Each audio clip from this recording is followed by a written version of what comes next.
Hello, and thank you for returning and watching another episode of Voices of 2020. We have had to be very careful and creative to provide this environment where our students could not only share their voices, but our technical students as well would be able to learn about video production. We want to thank the administration of the Sun Prairie Area School District for giving our students this opportunity. As a reminder, all we ask is that you listen and hear our students for what they are feeling and expressing. We know this is a difficult time for everyone. Let's all learn to listen and grow. These are the voices of 2020. More than 130,000 confirmed cases of COVID-19 and more than 2,000 deaths. Significant upticks in people reporting significant levels of anxiety and depression. We're living in a world where the goalposts are moved every single day. The U.S. sets a record for new COVID-19 infections for a third straight day. Friday saw more than 126,000 new cases reported. At least one person has been shot dead and a number of others injured during a third night of protests in the U.S. city of Kenosha. We don't have to survive! We need to live! We need to live! My brothers need to live! My sisters need to live! My mother needs to live! I want to breathe! I want to breathe! The gunfire started in the early hours of Wednesday after hundreds of protesters defied a dawn-to-dusk curfew and clashed with police, then responded with tear gas and rubber bullets.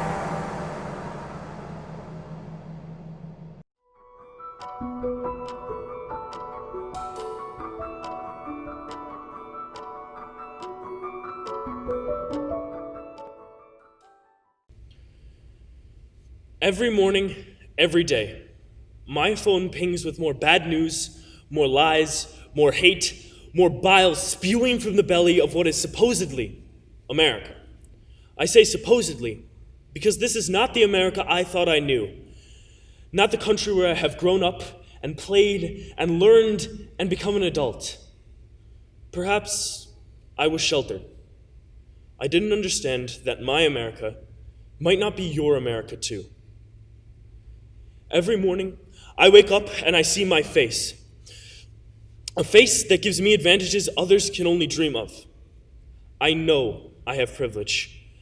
I know I can walk down the street and not meet catcalls or requests to just smile. No one has ever tried to regulate my body or tell me it wasn't my own. I've never been told that my clothes are too distracting for school and that I need to cover up. I don't have to worry when I walk to my car in the dark after a late rehearsal. People don't follow me around a store because I look suspicious. People don't look at me and think I'm trouble beneath my hoodie on a cold fall day. Torch-bearing mobs don't run me over when I speak out for my rights. My biggest worry, if I get pulled over by the cops, is that I'll get a couple of points off my license. Not that I won't make it home, because I'll be dead. I go to church, and I don't worry about getting shot or our house of worship getting bombed or covered in graffiti simply because people don't like what we believe. I don't have to worry about people pulling my religious icons from off my body and beating me because I dare to show my piety to the world. No one tries to stop me from using a bathroom or locker room at school. No one refuses to use my name. No one questions my validity as an athlete and a person asking for drug tests so I can compete. No one will deny me vital health care simply because of who I am. Someday, I will be able to marry someone I love without worrying about someone telling me we're wrong or not making our cake or questioning whether we should be able to marry at all. I will be able to apply to adopt a child and won't be turned away simply because of who I am. No one has separated me from my parents and locked me in a cage or told me I don't belong and to go back where I came from. I don't have to worry about being sent back to a country that has never been mine simply because of my last name or who my parents are. If I get sick, whether with COVID or just a cold, I know I can go to the doctor and not need to struggle with debt for years simply because I needed health care. I have a home and food and don't ever have to wonder where I will wake up or where I will find my next meal. all those pings on my phone, never tell me that the president has said that I'm a criminal, or that I'm a terrorist, or that my life doesn't matter, or that I don't have rights, or anything else that would show me that in this America, my voice and my existence matter less. But when I look in the mirror, I see this face, a face of privilege, a face that makes my America different. I don't want my America and your America to be different. I want our America to be a place where no matter who you see in the mirror, you are treated with value, love, respect, and have the rights we all should be able to take for granted.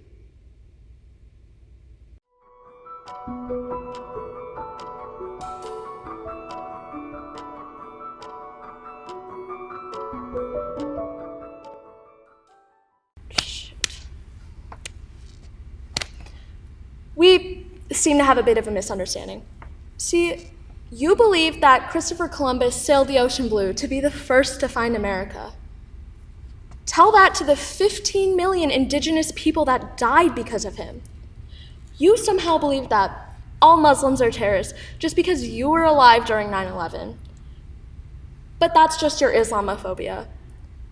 What a thing to have while being a citizen of the United States of America. Ah yes, America. What a place to be. Still arguing for Black Lives Matter. Now, I just simply want you to understand that if all lives mattered, we would not be having this debate. What was that? You still don't think the LGBTQ plus community deserves their rights because it isn't normal? How foolish of me to just want different communities to have equal rights.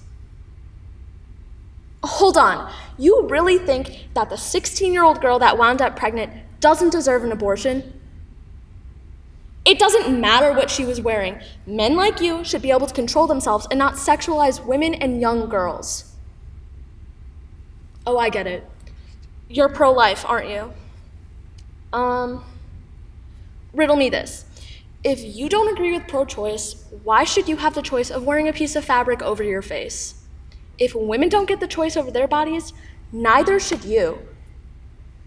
I just don't get people like you.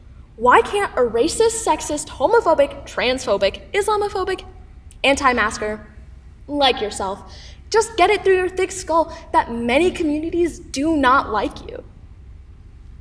What? You don't like that I'm disrespecting your opinion? Yet you still won't even listen to mine? What would I know? I'm just a kid. Ba-bam.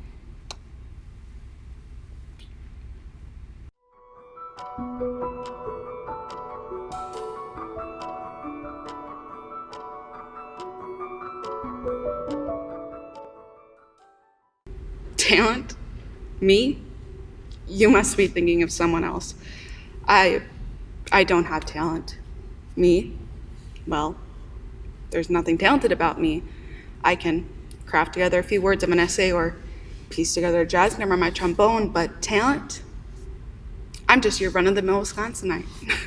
For me, it's all about putting your nose to the grindstone and chipping away at your endeavors.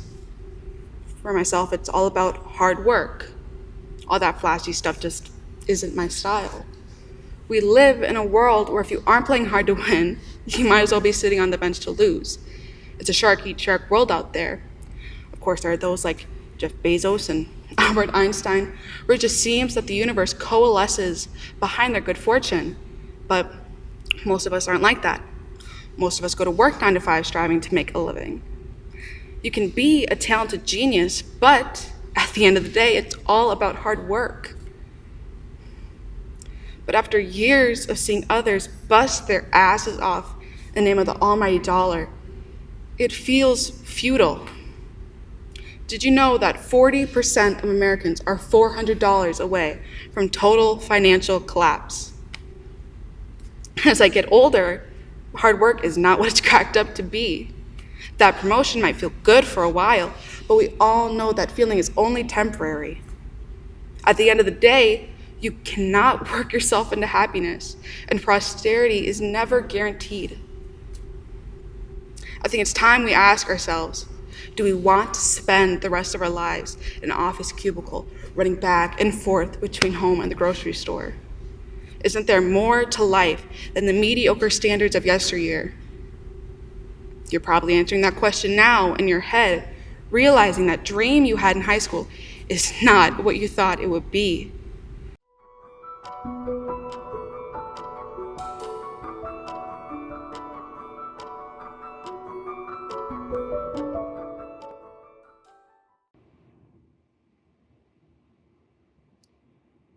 "2020, the year my brother graduated, my sophomore year, marks 2 years of an untangled heart. 2020, and I'm okay before the world falls apart." A meme reads 2020, the Aztecs rounding air for 2012, and somebody laughs. Maybe it's me, but they weren't the ones that got it wrong. Hopefully we can all agree. 2020, new words between the lines we just begin to see. Consequences for us, bourgeoisie. 2020 and climate change brings our guns to fight Mother Nature's firstborn son. California, Australia too. Flames bring red without enough blue. 2020 in Sao Paulo's water is gone. Hot seas allow hurricanes to spawn.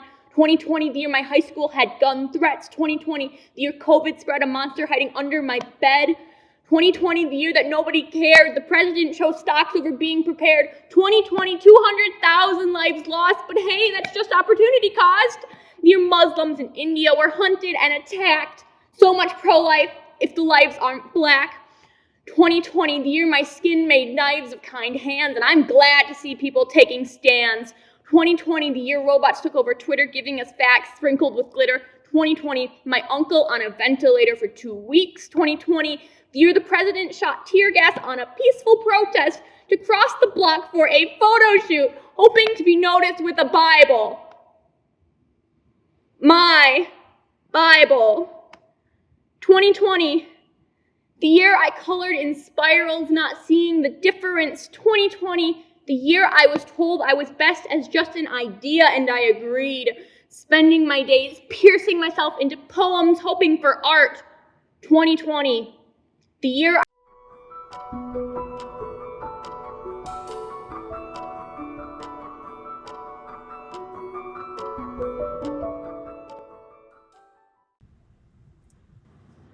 When did hate become like accessories? Why is it so ordinary now that no one cares? Neighbors, coworkers, other people, you either wear their opinions like jewelry or you are the enemy. As this world is terribly stubborn and opinionated, as they can only see what they can see with their eyes. Did we all forget what this is about? Looking beyond what is the forefront of my mind, I see a bigger picture. I can't change those around me, but I can change myself. Drowning out the shouts and screeches of beast-like people. But instead, I look elsewhere.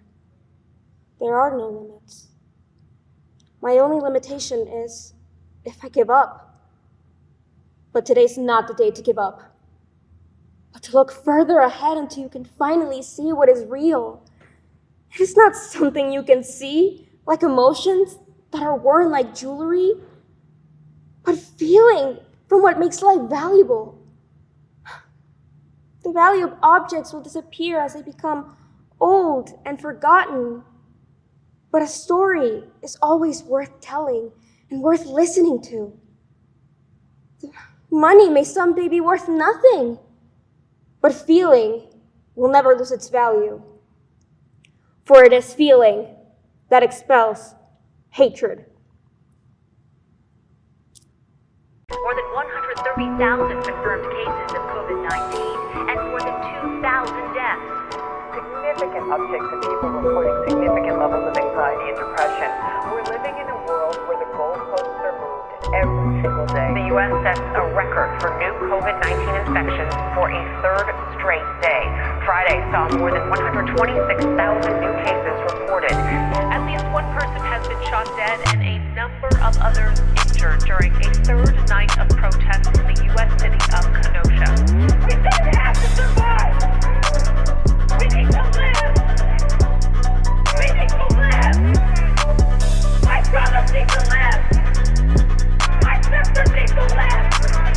brother needs to live. I want to breathe. I want to breathe. The gunfire started in the early hours of Wednesday after hundreds of protesters defied a dawn-to-dusk curfew and clashed with